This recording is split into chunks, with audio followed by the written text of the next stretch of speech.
मगर एक बात याद रखिए, अगर आप लोगों ने पूरे दम से वोट नहीं दिया तो इनकी मैच फिक्सिंग कामयाब हो जाएगी। यह आप भूलिए मत। और जिस दिन मैच फिक्सिंग कामयाब हो गई, उस दिन आपका संविधान, हमारा संविधान खत्म हो जाएगा। जिस दिन संविधान खत्म हो गया, उस दिन हिंदुस्तान के दिल पर एक बहुत बड़ी चोट लगेगी। तो ये जो चुनाव है, ये चुनाव कोई मामूली चुनाव नहीं है। ये चुनाव हिंदुस्तान को बचाने का, संविधान को बचाने का, और जो गरीबों का हक है, किसानों का हक है, पिछड़े वर्गों का, दलितों का, आदिवासियों का,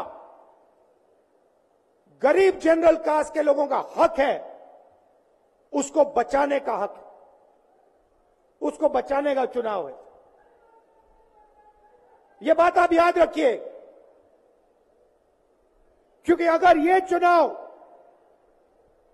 जहां मैच फिक्सिंग की जा रही है, वो पूरे देश को दिख रहा है, बीजेपी के लोग कह रहे हैं। कल में से व्यक्ति मिलने आया, मुझे कहता है मैं ट्रेन से आया, मेरे साथ बीजेपी के कार्यकर्ता बैठे थे, उन्होंने कहा कि कुछ ना कुछ गड़बड़ है। यह सच्चाई है। इलेक्शन कमीशन के लोगों को नरेंद्र मोदी जी ने बैठाया, दो नेताओं को, दो चीफ मिनिस्टरों को जेल में डाला। चुनाव से कुछ ही महीने पहले अगर डालना था तो 6 महीने बाद डाल देते, 6 महीने पहले डाल देते। नहीं, चुनाव से 2-3 महीने पहले 2 चीफ मिनिस्टर को डालना था। आपने हमारे बैंक अकाउंट बंद किए। बैंक अकाउंट बंद करने थे, 6 महीने पहले करते, 1 साल पहले करते, 6 महीने बाद करते, कोई फर्क नहीं पड़ता। आप चाहते हो कि विपक्ष चुनाव ना लड़ पाए, और इसीलिए आपने कांग्रेस पार्टी के बैंक अकाउंट रद्द किए, आपने इलेक्शन कमीशन में अपने लोग बैठाए, आप जुडिशरी पे दबाव डाल रहे हो, क्योंकि आप चाहते हो कि मैच फिक्स हो, संविधान रद्द किया जाए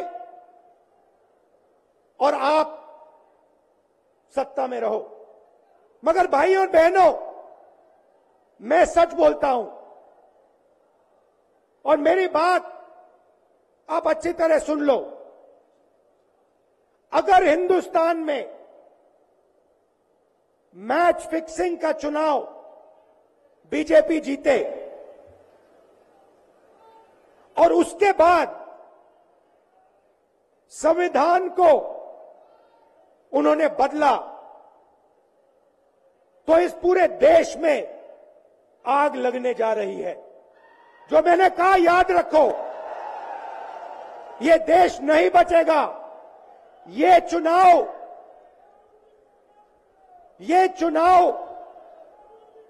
वोट वाला चुनाव नहीं है। ये चुनाव